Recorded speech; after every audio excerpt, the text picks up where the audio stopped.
본 방송에서 제공하는 투자 정보는 투자 판단에 대한 조언입니다. 방송에서 제공하는 주식의 가치, 가격 상승 및 가격 하락에 대해서는 방송사에서 보장하지 않습니다.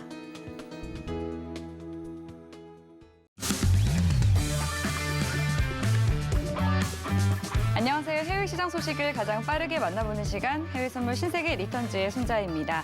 간밤새 뉴욕 증시는 황소의 질주에 발목이 잡힌 모습이었습니다. 3대 지수가 일제히 하락 마감했는데요. 나스닥이 1.6% 넘게 빠지면서 3대 지수 중 가장 큰 낙폭을 보였습니다. 31년 만에 최고치인 6%대까지 오른 소비자 물가지수에 투심이 얼어붙었는데요.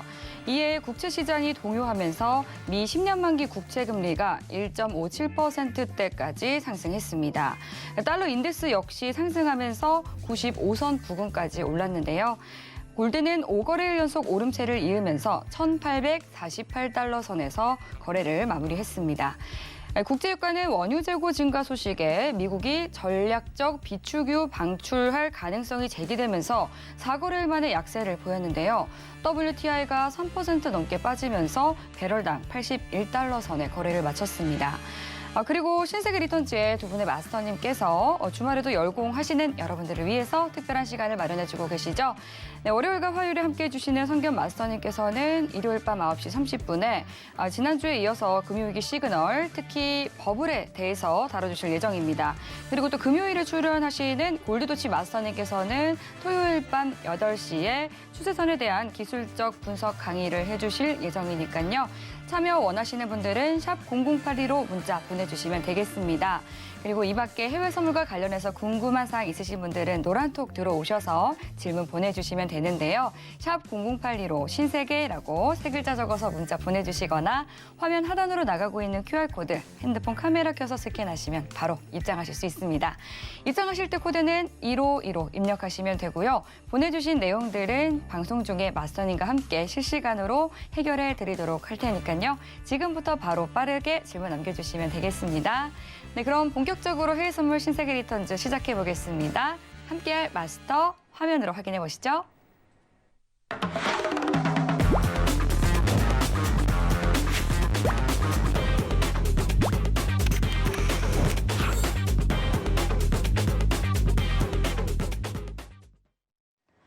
네, 목요일도 해왕 마스터님과 함께하겠습니다. 반갑습니다. 인사 한 말씀 해주시죠. 네, 안녕하세요. 해양입니다. 네, 전일 차트 교육을 잠시 했었는데 사실 실전 활용에 대한 방법이다 보니까 굉장히 유용하게 여러분들이 접근을 하셨을 거라고 생각을 합니다. 자, 제가 오늘도 차트 강의를 한다고 얘기를 드렸고, 그리고 코스피 시장 상황 좀 정리를 드린다고 했습니다.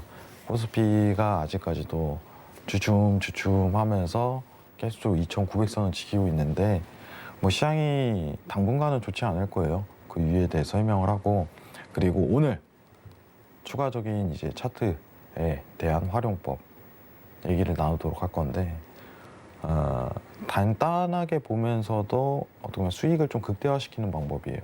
수익을 극대화시키는 방법. 근데 이제 굉장히 유용하기 때문에 여러분들 직접 체크를 한번 해보셨으면 좋겠어요.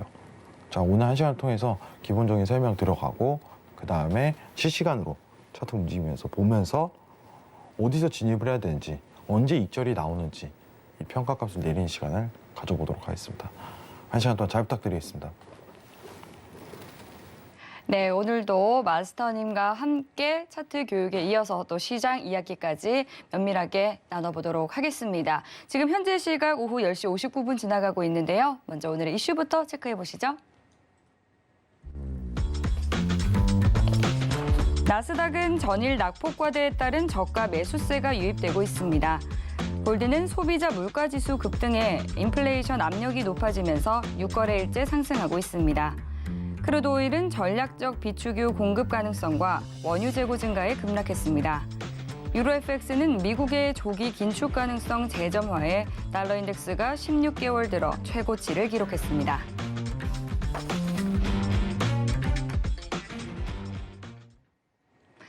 나스닥부터 유로 FX까지 오늘의 주요 이슈들 체크해 봤습니다. 그럼 이번에는 나스닥과 관련한 외신 기사 확인해 보도록 하겠습니다. 네, 오늘 가져온 외신 기사 제목은요. Consumer prices jumped in October, but one indicator says inflation might be peaking 이라는 제목인데요. 미국의 10월 CPI가 급등을 했지만 인플레이션 정점 징후가 포착됐다라는 제목의 기사입니다. 모든 언론이라든지 좀 기사에서 인플레이션 장기화 우려에 대한 이야기를 주로 다루고 있는데 좀 색다른 시각을 말하고 있는 좀 기사가 있어서 가져와 봤는데요.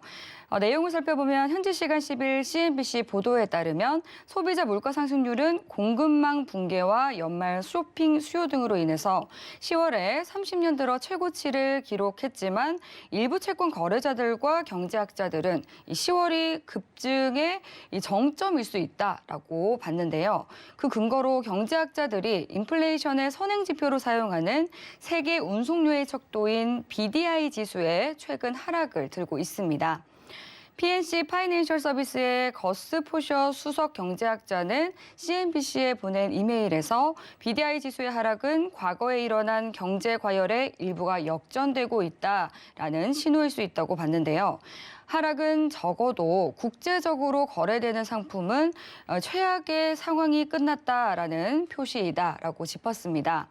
원자재를 운송하는 선박의 운임을 추적하고 매일 보고하는 발틱 운임 지수인 BDI는 12월 1350에서 2000으로 1월부터 가속화되기 시작을 했는데요. 2달도 채 되지 않아서 CPI는 연준의 장기 인플레이션 목표인 2%를 상회하는 2.6%로 상승했고요. 2018년 이후 최고 수준을 기록하게 됐습니다. BDI는 계속해서 상승을 했고 소비자 물가 상승을 예고를 했는데요. 이는 10월까지 10년 만에 가장 높은 수준인 5,650에 도달하게 됐습니다. 이후 BDI는 50% 하락했고 최근 6월 이후 최저 수준을 보이고 있는데요.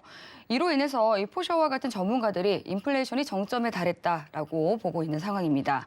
그는 또 인플레이션은 여전히 높으며 경제의 다른 부분에 따라 다를 것이다라고 말하면서도 전체적으로 보면 이 수입 인플레이션의 최악의 상승세는 끝난 것 같다라고 봤는데요.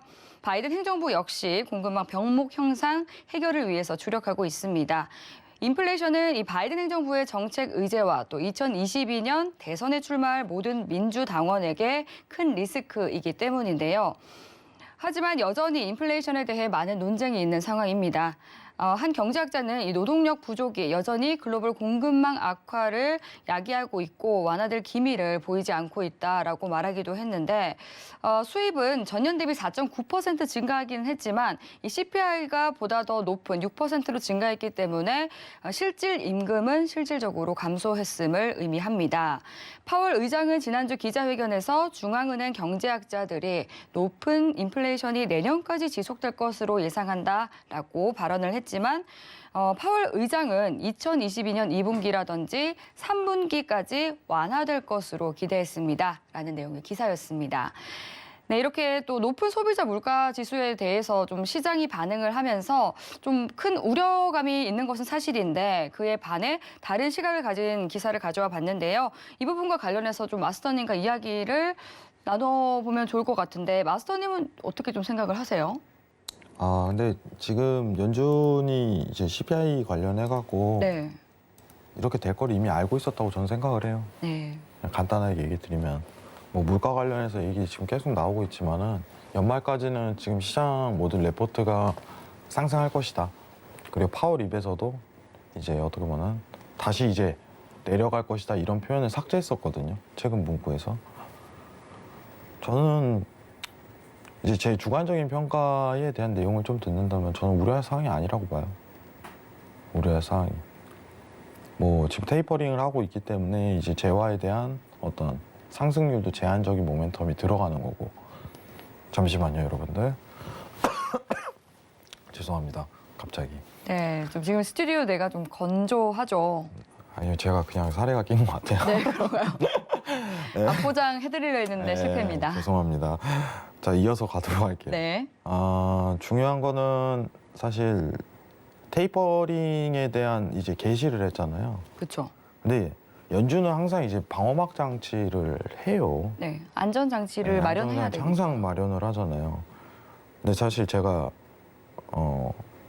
정말 깜짝 놀란 거는 네. 저는 어떻게 보면 제가 브리핑하는 사람이지만은 정말 최근에 이제 신세계 방송을 하면서 앵커님을 보고 좀 깜짝 놀랐었어요. 갑자기 저요? 왜? 제가 핵심을 너무 탁 집으시니까 제가 그걸 보고 놀란 거예요. 와, 아유, 이거를 감사합니다. 이렇게 보는 사람이 있었구나 할 정도로. 왜냐면 레포트에도 안 나왔던 내용을 네. 그때 앵커님이 언급을 해주셨는데 네. 정말 중요한 내용이라고 제가 얘기를 했어요. 그 이번 페드 11월 회의에서 나온 게 1단이라는 말을 무조건 포함했잖아요. 1단. 그렇죠. 예, 이게 방어막 장치거든요. 음, 방어막 장치. 일시적. 그죠. 그러니까 연준에 대한 역할은 시장이 놀라지 않게 통화 정책을 슬슬 꺼내는 역할이 가장 중요하다고 봐요. 네. 파월이 그걸 적절하게 수행을 하고 있고. 근데 일단 150억 달러에 대한 11월, 12월 채권 매입 축소를 진행할 것이다라고 얘기를 했는데 그러면은 무슨 뜻이냐? 물가가 올라가면 우리는 그 양을 증가할 거야. 이게 사전에 돼 있는 거거든요. 원래 항상 이제 테이퍼링을 경험해 보신 분들은 공식적인 발표가 이루어진다면은 몇 월까지 종료를 하겠다라고 공식적인 발표를 해요. 근데 이번에 없었단 말이죠. 페드 회의에서. 자, 150억 달러로 부족하면 나는 200억 달러도 늘릴 수 있어. 이 가정치 열어놓는 거죠. 200억 달러도 해서 물가가 더 상승 압력하면은 난 250억 달러 할 거야. 추구 전략을 더 빠르게 진행하면 돼. 그럼 재화에 대한 물가에 대한 상승 압력 언제든지 낮출 수 있는 나는 상황이야. 그러니까 걱정하들 마. 이겁니다. 근데 시기가 만약에 유럽같이 테이퍼링을 안 하고 양적 완화를 하고 있는 과정이라면 저는 문제가 된다고 봐요. 지금 유럽 같은 상황은 지금 테이퍼링에 대한 진행을 못 하잖아요. 현실적으로. 근데 미국은 이제 시작을 하잖아요. 근데 그 상황이기 때문에 저는 더 오히려 우려할 상황은 아니다라는 평가를 내리는 거예요. 그리고 네. 이제 속도에 대한 어떤 추구 전략에 대한 속도를 물가 대비 평가를 해갖고 물가가 더 치고 올라가는 상황이면 이 속도 조절을 더 빠릿하게 하겠죠. 그러니까 방어막 장치가 언제든지 돼 있는 친구들입니다. 미국에 대한 통화 정책은. 이런 거 보면 정말 미국이라는 나라는 머리가 좋은 것 같아요. 아무래도 세계 또 최강대국이다 보니까 네. 이게 항상 준비가 돼 있는 것 같아요. 예. 통화 정책을 보더라도. 근데 사실 제 기준으로는요. 네. 미국 페드보다는 한국은행이 더 머리가 좋은 것 같아요. 오, 네. 한국은행 관계자분들 듣고 계신가요? 잘 맞춰서 따라가요. 정말. 네. 정말 이 통화 정책이라는 게 저는 진짜 중요하다고 봐요. 한 국가의 어떤 중앙은행으로서 정말 중요하죠. 간접적인 어떤 자본에 대한 형태로 정말 적절하게 유용하게 가야 되거든요. 네. 뭐 베네수엘라라든지 이런 그죠? 나라들만 봐도 정말 중요한 것 같습니다. 그죠? 잘못된 정책을 한번 꺼내버리면은 네. 국가의 어떤 운명이 네. 그 지폐에 대한 엄청난 훼손이 들어가고 시장 경제가 마비가 오게 되거든요. 맞습니다. 근데 정말 잘하고 있는 양 국가 뭐 네. 이렇게 좀 얘기를 할 수 있을 것 같은데 예. 상대적으로 좀 야 이거 진짜 정책적으로 잘못됐다 하는 국가가 대비 평가가 유럽하고 이제 일본을 좀 예시로 들 수 있을 것 같아요. 일본은 좀 어떤 상황이에요? 일본은 사실 이제 못 벗어나죠. 이게 기약도 없죠. 사실. 자꾸 잃어버린 몇 년이 늘어나고 있죠. 예, 옛날에 이제 20년이었는데 이제 30년 되고 이제 또 40년 되겠죠. 네, 자꾸 이게 늘어나고 있네요. 정말 그때 너무 이제 타격이 심했던 거죠. 일본 입장에서는. 근데 일단은 이번에 CPI 관련해서 내용이 엄청나게 많은데 테이퍼링 하는 입장에서 저는 우려할 상황이 아니라고 봐요. 아직까지는. 그리고 이제 평균 물가 목표이기 때문에 지금 2.6% 나왔더라고 하더라도 이거 평균치로 도산을 해야 되잖아요. 그죠? 네. 객관적인 이제 절대값이 아니라 평균치를 도합하는 그 상황이기 때문에 아직도 이제 물가 목표제에 도달 안 한 건 사실이에요. 근데 이 속도가 너무 우려된다는 거죠. 다만 이 속도가 네. 저는 금방 잠재울 거라고 보고 있습니다. 네. 감사합니다. 또 인플레이션에 대해서 이야기 또 잠깐 나눠봤고요. 오늘 차트 강의 해주시기로 했는데 어떤 내용 준비해 주셨나요? 네, 제가 전일 이제 일목균형표를 얘기를 했거든요. 네. 그죠? 참 지금 차트를 보면서 한번 설명을 드릴 거예요. 미장 전인데 네네. 전일 지지가에 대한 가능성이 있는 게 16,000 레벨링 인근이었는데 일단 여러분들 어제 전일 저점에 대한 파동이 이 인근에서 머물 것입니다라고 설명드렸는데 지금 지지는 일단 한번 받았어요. 여러분 차트 보시면 아시겠죠. 최근 10월 초부터 왔던 미증시에 대한 상승 랠리예요. 뭐 전일 낙폭을 했다고 하지만은 완만하게 좀 회복세를 지금 들어가고 있는 구간인데 일단은 개인적인 의견으로는 이 저점에 대한 지지를 받을 가능성이 굉장히 높다고 생각합니다. 근데 우리 어제 일목균형표 복습 한번 해봅시다. 뭐가 되면 이제 상승 추세 전환이라고 했죠? 시청자분들 기억나시나요? 뭐가 돼야지 상승 추세에 대한 전환이다. 구름대가 꼬여야 된다고 얘기를 했죠. 자, 지금 아직까지 구름대 안 꼬였죠? 여기 보이시죠? 확인을 크게 해보겠습니다. 지금 파란색이죠? 그죠?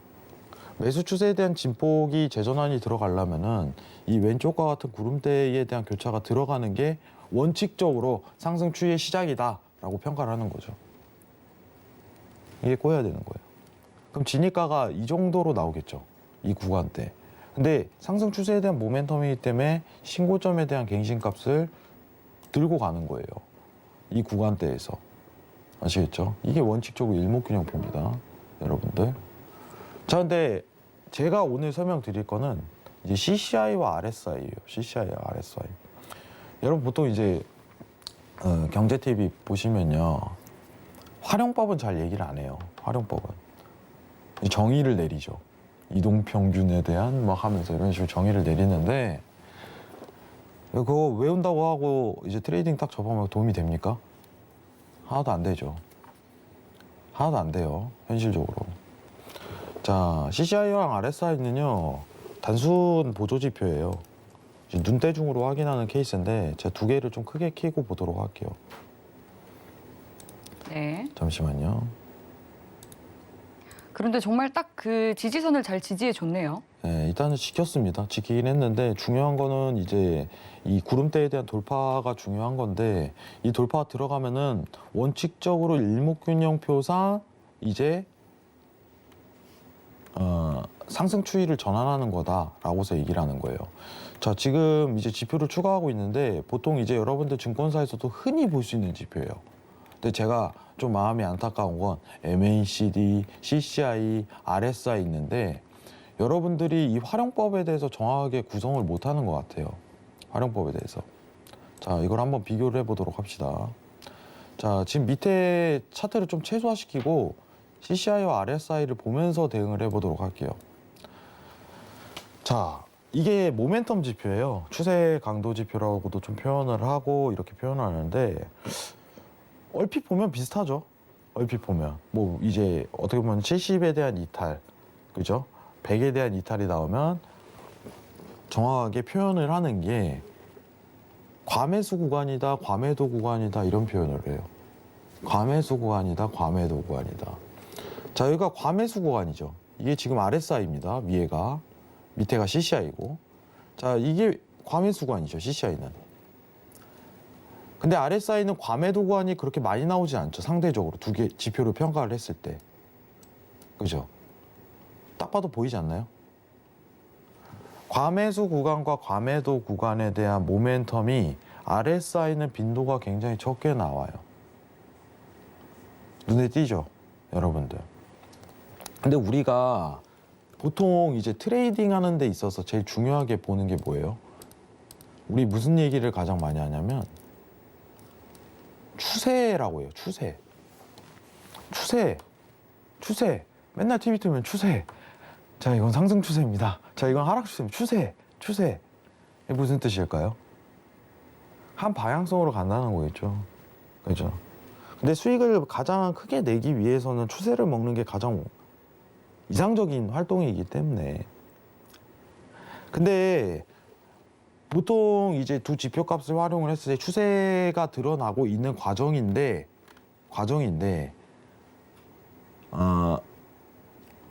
CCI는 익절 평가 지표로는 적절하지가 않아요. CCI는. 자, 우리가 수익을 내기 위해서는 보통 이제 진입을 하고 손절가를 정하고 그 다음 하는 게 뭐예요? 익절에 대한 기준을 잡아야 되잖아요. 익절. 자, 진입 완벽해. 손절 완벽해요. 위치가. 근데 좀만 먹으면 그냥 청산해버려요. 쫙 그 다음에 날아가고 있는데. 그죠? 진짜 중요한 거거든요. 근데 진입은 CCI 기준으로 할 수 있습니다. 보통 CCI는 이제 상대적인 빈도가 굉장히 많이 나오기 때문에 이 매수 추세가 드러나고 있는 과정 중에서 CCI가 과매도가 들어간다면 저점 평가력이 내려지는 구간이에요. 아시겠죠? 근데 RSI는 이 동시 위치값 대비해갖고 과매도 구간에 대한 평가가 드러나진 않죠. 그래서 RSI는 진입 구간으로 포인트를 잡지는 못해요. 자, 그럼 RSI는 언제 보냐?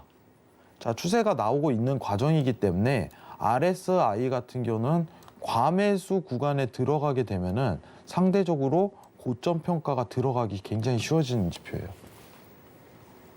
자, CCI는 진입과 손절에 대한 기준치가 되지만 RSI는 익절에 대한 기준치가 된다. 딱 외우세요. 딱 두 가지예요. 왜 그러냐? 우리는 추세를 먹으려고 트레이딩을 하니까. 만약 내가 박스권 트레이딩이라고 가정을 한다면은 이 지표는 의미가 없어요. 여러분들. 이건 추세 보조 지표입니다. 완전하게. 순수하게. 근데 RSI 같은 경우로 진입을 하는 케이스는 굉장히 드물어요. 굉장히 드문 케이스입니다. 잘 안 나오기 때문에 빈도가. 데일리 트레이딩 기준으로 잡더라도 거의 빈도가 안 나와요. 시간만 한 6시간 잡는 거죠. 계속 기다리다가. 이미 날라가 있고 그 타이밍을 놓친다면. 단지만 데일리 트레이딩 기준이라면은 익절에 대한 기준은 RSI로 잡으면은 수익을 청산을 안 해버려요. 자, 지금 과매수가 나왔는데 CCI가 차트 보면서 얘기할게요. 지금 여기 자리예요. CCI가 과매수 구간이 나왔는데 제가 매수를 잡았어요. 이 밑에 구간에서. 이 구간에서 매수를 잡았다 가정합니다. 매수 잡았습니다. 그럼 언제 CCI 기준으로 하면은 과매수 구간이 들어가면 청산해야겠죠. 그죠? 안 하는 거예요. 왜냐? 익절에 대한 기구는 이 RSI가 과매수 구간 들어올 때까지 기다려야 돼요. 그럼 진입가가 청산가가 여기로 잡히겠죠. 자, 그럼 상대적인 차이를 보겠습니다. 자, 청산을 이 자리에서 잡냐, 이 자리에서 잡냐는 어마어마한 거죠. 진입을 이 왼쪽에서 진입을 했다고 가정했을 때. 이 상대적인 격차는 어마어마한 거예요. 내가 2배, 3배의 수익을 더 낼 수 있는 구간대인데 이제 추세를 제대로 못 먹은 케이스가 돼버려요. 자, 어렵게 표현 안 합니다. 이건 왜냐? 이거는 여러분들이 차트를 보면서요. 자, 지금 변수에 대한 부분이 C14, 9에 대한 2평으로 이루어진 거구나. 이런 지표가 아니라는 거예요. 착각하지 마세요. 이거는 단순 눈대중으로 보는 지표입니다. 어렵게 평가하는 게 아니에요. 여러분들이 AI가 아니잖아요. 우리 AI가 아니에요. 수학적 공식에 의해서 트레이딩하는 게 아니란 말이죠. 안 그래요? 이게 현실이에요. 실제로 여러분들 자동 AI 관련해 갖고 매매 수익률이 한 달에 얼마나 하면은 이걸까요? 최고로 칭할까요? 현실적으로 한번 얘기를 해봅시다. 프로그램 매매 관련해서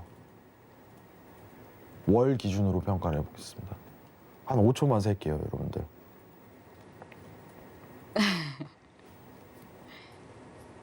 땡. 네, 한 달에 5%입니다. 월 5%면 최고의 프로그램을 칭해요. 왜냐하면 레버리지를 최소화시켰기 때문에. 네. 위험에 대한 요소를. 기대치보다 너무 상대적인 절하평가죠. 그죠? 예. 프로그램은 그렇게 운영을 해요. 시스템 트레이딩은. 저는 제 기준하에 월 무슨 30%에 대한 수익률? 그럼 말이 안 되는 거예요, 현실적으로. 말이 안 돼요. 그럼 진짜 몇 천억 주고 사가요. 그 정도 나오면. 왜 안 되냐? 그 프로그램이라는 AI는 자동화지만 변수값을 항상 시장에 맞게끔 환경 조성을 바꿔줘야 돼요. 완성된 100%에 대한 체계화된 프로그램 매매는 없어요.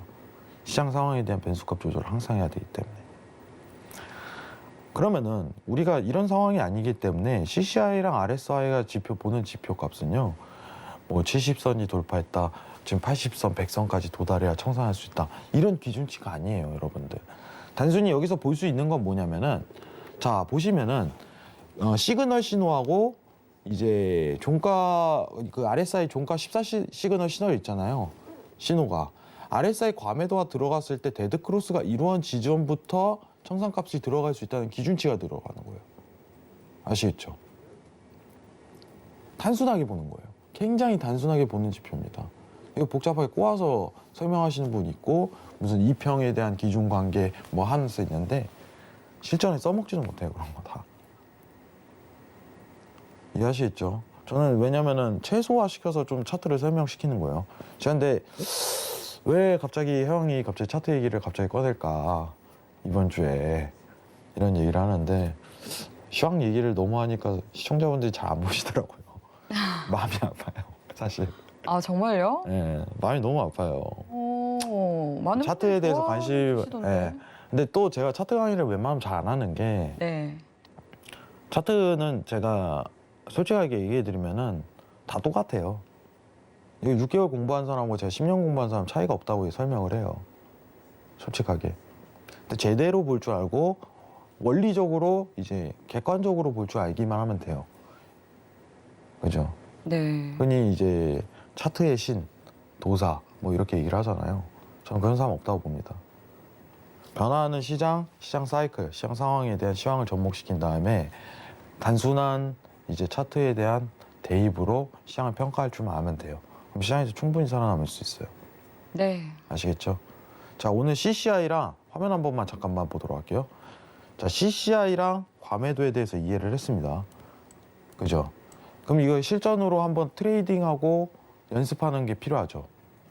그죠? 연습을 해야 될 거 아니에요. 시장 상황을 실시간으로 같이 봐야 돼요.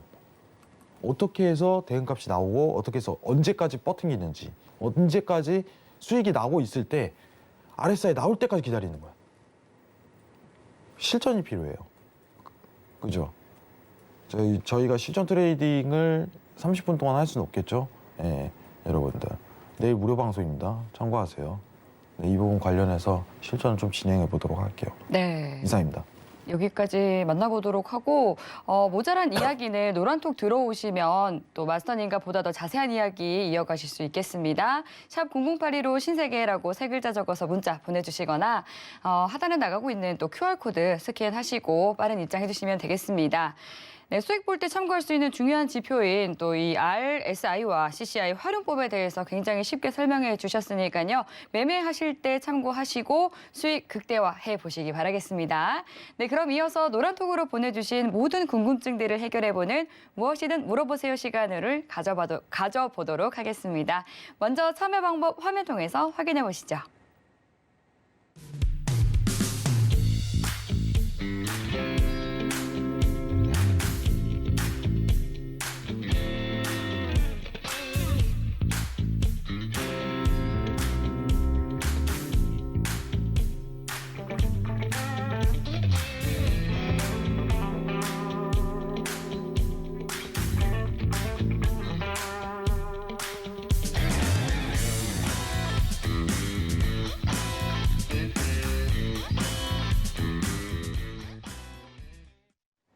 네, 지금 11시 30분 개장까지 얼마 남지 않았기 때문에 빠르게 만나보겠습니다. 먼저 상디님께서 질문 주셨는데요. 물가가 계속해서 오르는데 금값이라든지 구립값 고점 돌파 가능할까요? 질문 주셨네요.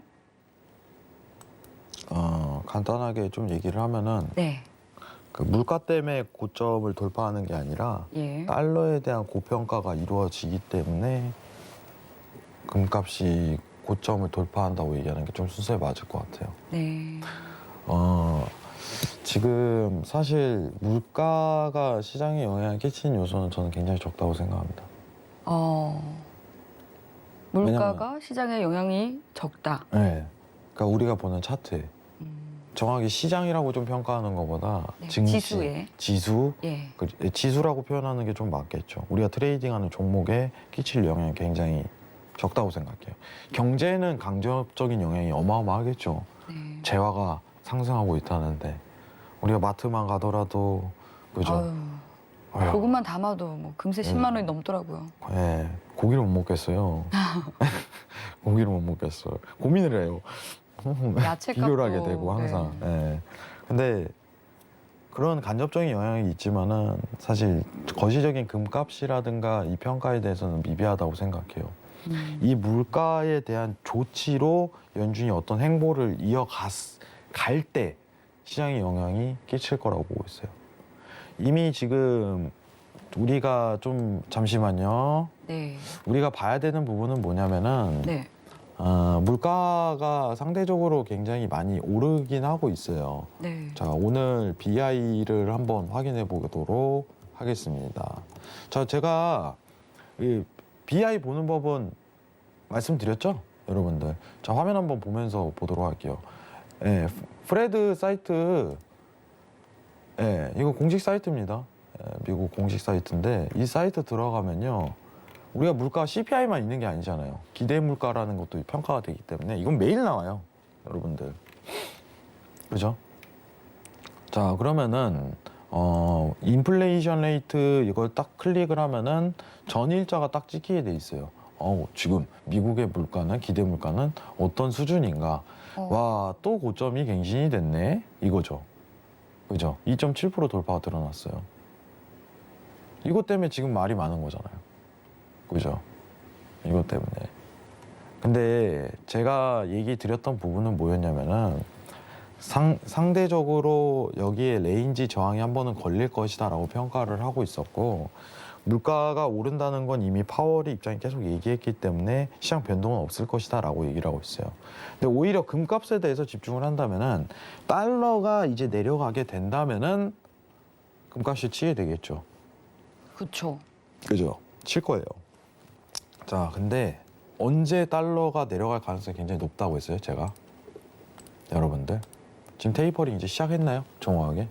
아직 시작하지 않았. 공식 발표만 했죠. 이번 달 한다고 하죠. 그죠? 맞죠? 기억하실 거예요, 여러분들.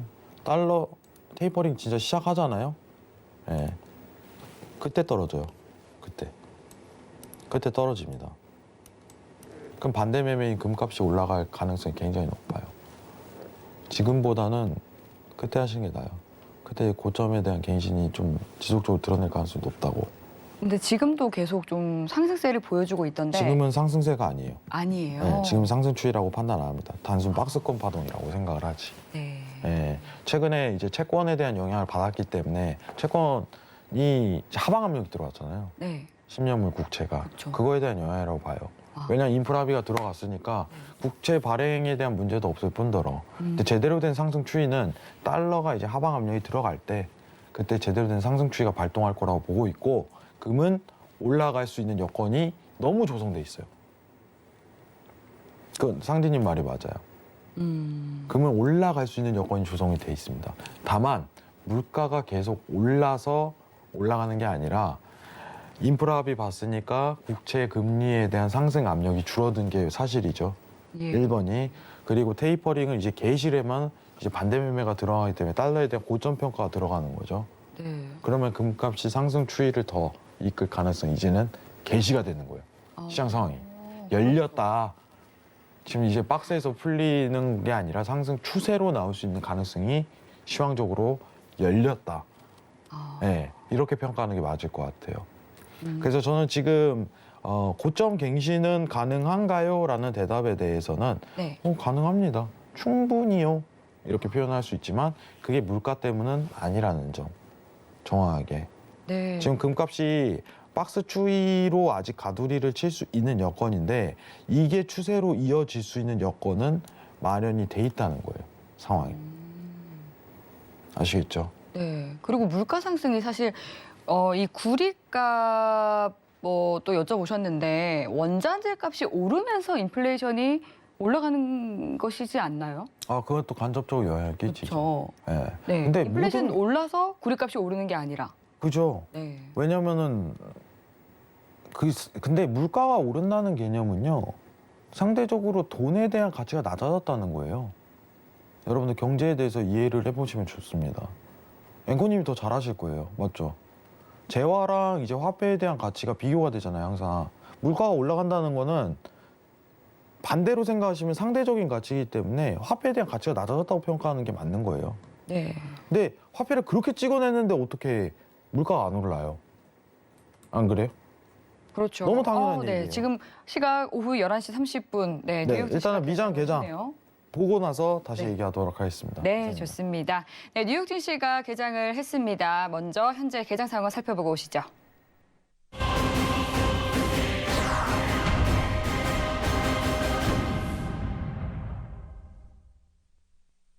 조금 전 출발한 뉴욕 증시 3대 지수는 상승세 보이고 있습니다. 네, 현재 주요 상품 시세 살펴보겠습니다. 먼저 나스닥 시세입니다. 나스닥은 0.69% 상승한 16,089포인트 선 지나고 있습니다. 이어서 골드입니다. 골드는 0.82% 상승한 1,863달러 선 지나고 있습니다. 네, 이어서 오일입니다. 오일은 0.28% 오른 81달러 선 지나고 있습니다. 이어서 유로입니다. 유로는 0.14% 하락한 1.147포인트 지나고 있습니다.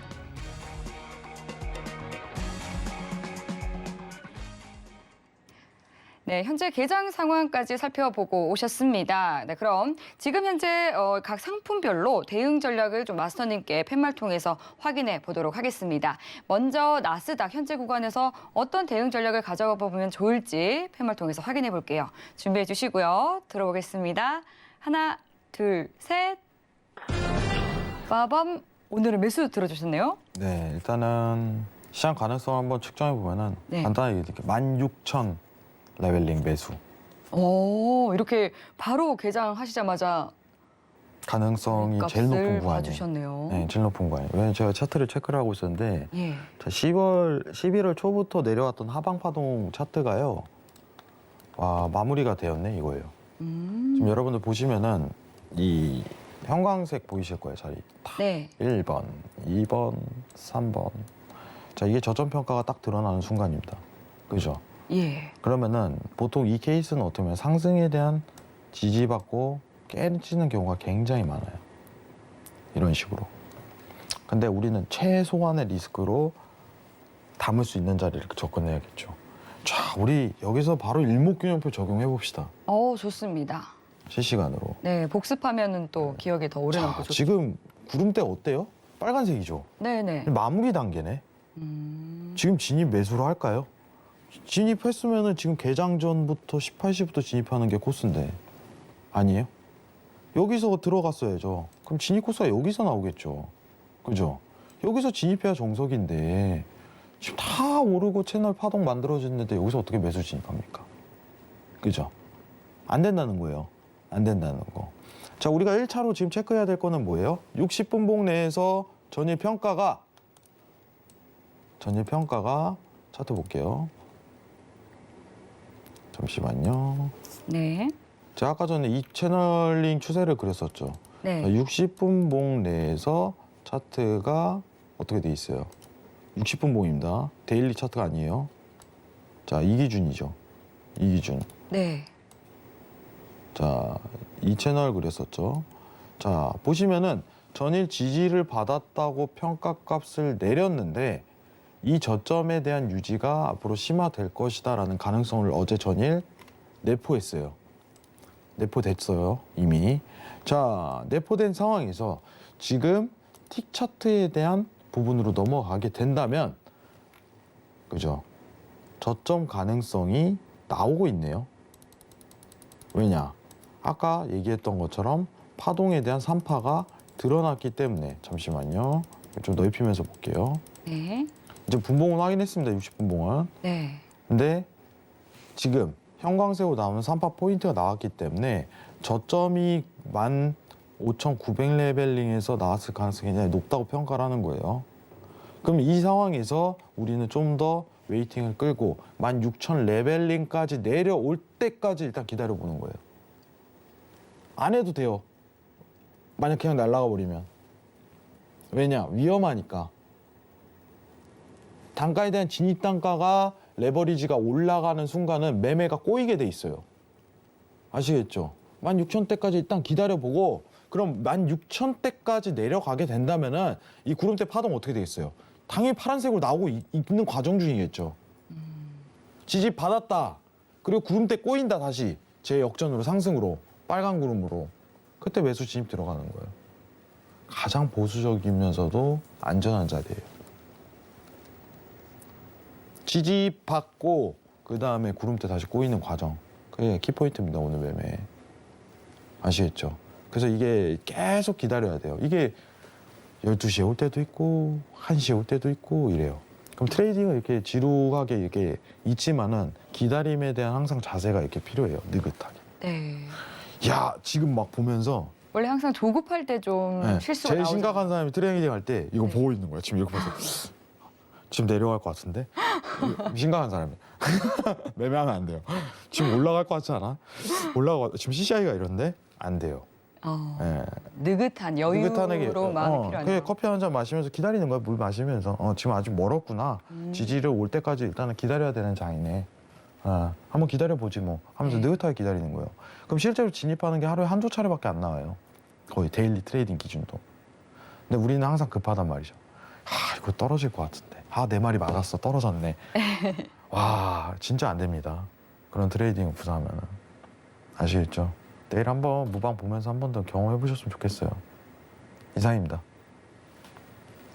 네, 마스터님께서 항상 말씀해 주시죠. 이렇게 좀 확률이 클 때 또 리스크를 줄이고 그럴 때 투자를 이어가는 것이 중요하다라고 말씀해 주셨는데 또 마스터님께서는 평소에 시황도 굉장히 날카롭게 잘 봐주시지만 이렇게 또 차트 이 강의까지 더해 주시니까 훨씬 더 시장을 풍성하게 다각도로 이해할 수 있어서 훨씬 더 좋은 것 같습니다. 그럼 나스닥을 살펴봤고 이어서 골드도 한번 보면 좋을 것 같은데 지금 골드는 해당 구간에서 좀 어떤 전략을 가져가면 좋을지 팻말 통해서 확인해 보도록 하겠습니다. 준비해 주시고요. 들어볼게요. 하나, 둘, 셋. 빠밤. 골드 오늘 관망이네요. 여러분들 제가 팁 하나 드릴게요. 예. 골드랑 유가를 트레이딩하기에 가장 좋은 시간. 너무 좋습니다. 유럽장 개장하고 있어요. 근데 근데 이유가 사실 뭐죠? 저희가 유럽장 개장 이후에 파동이 제일 많이 나와요. 그때 힘이 굉장히 거래가 잘 실리기 때문에. 네. 근데 우리가 항상 이제 좀 야간에 포커싱을 맞추는 이유는 미중시를 기준으로 하기 때문에 네. 이런 시장을 얘기를 하죠, 많이. 그리고 추세가 사실 24시 한국 시간 이후로 좀 바뀔 가능성이 굉장히 높아져요. 18시 이후에 나왔던 추세가. 골드나 유로 골드랑 오일이. 네. 네. 18시 만약에 그 두 종목에 대한 트레이딩을 좀 진행을 하시려면 예. 개인적으로 20시 이후에 좀 빠르게 트레이딩을 접근하시는 게 저는 가장 이상적이라고 생각해요. 24시 이후에요? 20시. 20시 이후에? 네, 한국 저녁 8시 이후에 아, 좀 집중적으로 트레이딩하는 시간이 좀 낫다고 봐요. 이거는 미장 개장에 대한 영향을 많이 안 받아요. 사실. 그렇군요. 네, 미장 개장에 대한 영향을 많이 안 받아요. 그건 트레이딩이 오래 하신 분들일수록 이해가 되실 거예요. 생각보다 안 받네? 이걸 많이 체감을 느끼실 거예요. 근데 오늘 관망을 한 거는요. 네. 이제 상승 추이에 대한 전환 포인트가 드러날 가능성이 굉장히 높기 때문에 그 가능성이 측정이 좀 되기 때문에 이 부분이고요. 제가 전일 이제 사실 달러 인덱스에 대한 평가를 좀 지난 생방 때 좀 진행을 했었는데 이건 오늘 시간 관계상 내일 하도록 하고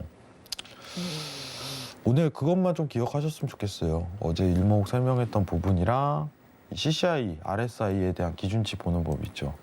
지표 추가, CCI를 한번 추가로 마무리를 해볼게요. 굉장히 좋습니다. 진짜 실전에 수익 내신 분들이 더 잘 알아요. 네. 그죠? 지금 RSI 달러 수준이 어떤가요? 여러분들? 틱으로 봤을 때 올라와 있죠. 추세가 고점에 평가되겠다라고서 평가값을 내릴 수 있는 거예요. 근데 이 구간은 진입에 대한 매도 기준이 절대 아니라는 점. 익절에 대한 기준이에요. 아시겠죠? 만약에 이제 달러에 대한 저평가를 보고서 트레이딩 했다면 지금은 익절에 대한 기준입니다. 절대 이거를 진입가로 평가하시면 힘들 거예요. 자, 골드도 한번 볼게요. 네. 자, 골드는 추세가 안 나오고 있네요. 완전히. 추세가. 지금 이거는 골드는 관망하는 게 굉장히 좋아요. 추세에 대한 완성보다는 추가 상승에 대한 포인트는 굉장히 발동을 하지만 아까 달러 인덱스가 고평가돼 있다고 했죠. 만약에 이제 내려가게 된다면은 골드는 추가 상승에 대한 오늘 단기 포인트는 나올 가능성이 굉장히 높다고 시사할 수 있어요. 단순히 이 두 지표만 가지고 한다면. 왜냐? RSI가 아직 안 나왔잖아요. 추세가 이어갈 수 있다는 반증이거든요. 그죠? 자, 유가 한번 볼게요. 네. 굉장히 간단합니다, 이거. 예. 시장 상황 지금 실시간 트레이딩 보기에는 굉장히 간단해요. 자, CCI 지금 RSI 지표 보면은 유가에 대한 상황 보면은 과매도 구간 한번 진입을 했네요. 그죠? 그러면은 시장 대비 평가해갖고 이절에 대한 벌써 기준이 나왔다는 거예요. 이거는 트레이딩하기에 지금 적합한 종목이 아니라는 거예요. 평가 탁탁 내려지죠. 여러분들. 아시겠죠? 이미 진입 구간은 끝났다는 거예요. 유가 다시 트레이딩 하려면 일목균형표상 눌린 구간에서 매수 보는 게 가장 이상적이겠죠. 다 쉽게 적용할 수 있는 겁니다. 여러분들. 어렵지 않죠? 근데 우리가 뭐 이제 이평 보고 뭐 계산하고 막 이런 것만 배우잖아요. 이건 뭐 무슨 이평인가? 어떤 산수식에서 나오는 건가? 근데 그거 실전에서 못 써요. 여러분들. 그냥 추세에 대한 모멘텀을 확인하는 지표일 뿐이다. 이렇게만 평가하시는 게 좋아요. 아시겠죠? 많은 도움 되셨으면 좋겠습니다. 오늘 차트는 여기까지만 보고 제가 무방 때 좀 설명을 드리고요. 다음 주는 시황하죠. 지겹지만 네, 같이 가야 됩니다. 시황할게요. 다음 주부터는. 아시겠죠? 오늘 많은 도움 되셨으면 좋겠습니다. 이상입니다. 네, 또 오늘 차트 강의에 이어서 또 시황 얘기도 조금 뭐 인플레이션에 대해서도 또 짚어주셨는데 벌써 지금 또 마칠 시간이 다 됐네요. 이제 서머타임이 해제되면서 더더욱 시간이 순간 삭제되는 것 같습니다. 마치기에 앞서서 마스터님 한 말씀 더 챙겨주시면 좋을 것 같습니다. 아, 저는 좀 그냥 마지막 멘트 좀 세게 해야 될 것 같은데 저는 아직 무서운데. 코스피가 2,600까지 열려있다고 생각하는 1인입니다. 2,600까지요. 저 설명했는데 더 이상 저는 두말 안 해요. 예. 그 가능성이 아직까지도 이제 열려 있기 때문에 예. 이제 긴축에 대한 속도 부분을 조금 평가를 하겠지만은 아직도 열려 있다고 보고 있어요. 아직도. 그렇기 때문에 그 부분 관련해서도 인지하시기 바랍니다. 저는 아직은 지금 이제 증시 관련해서는 좀 공격적인 트레이딩을 할 때는 아직 아니라는 점. 아니라는 점. 네, 이거 얘기하면서 마무리 짓고요. 내일 무방 있고 노란톡에 참여하시면 여러분들 누구나 확인할 수 있으니까 많은 참여 바래요. 밑에 하단에 보이시죠? 네, 들어오세요, 여러분들. 이상입니다. 네, 코스피 우리 시장이 또 2,600까지 열려 있다 이렇게 얘기해 주셨습니다. 이런 부분들 잘 참고하시면서 대응해 보시면 좋을 것 같고요. 네, 코스피 2,600까지 열려 있고 저희 노란톡도 계속해서 열려 있습니다. 방송 이후에도 그리고 또 장중에도 열려 있으니까요. 노란톡 통해서 궁금한 사항들 또 아낌없이 질문 보내주시면 되겠습니다. 샵 0082로 신세계라고 세 글자 적어서 문자 보내주시거나 화면 하단으로 나가고 있는 QR코드 스캔하고 입장해 주시면 되겠습니다. 그리고 저희 또 두 분의 마스터님께서 또 주말에 온라인 강연을 준비해 주시고 있죠. 월요일과 화요일 출연하시는 성견 마스터님께서는 일요일 밤 9시 30분에 금융위기 시그널, 특히 버블을 주제로 강연을 준비해 주시고 있고요. 또 금요일에 나오시는 골드두치 마스터님께서는 이 추세선에 대해서 또 기술적 분석 강의를 해주실 예정이니까요. 참여 원하시는 분들은 샵 0082로 문자 보내주시면 되겠습니다. 네, 참고로 본 방송에서 제공하는 정보는 투자 판단에 대한 조언일 뿐 해당 상품의 가치나 수익률을 보장하지 않습니다. 서울경제TV는 자본시장 통합법을 준수합니다. 1:1 투자 상담과 유사 추신 행위 등 모든 불법 사항을 엄중히 금지합니다. 오늘 저희가 준비한 내용은 여기까지입니다. 시청해주신 여러분 고맙습니다.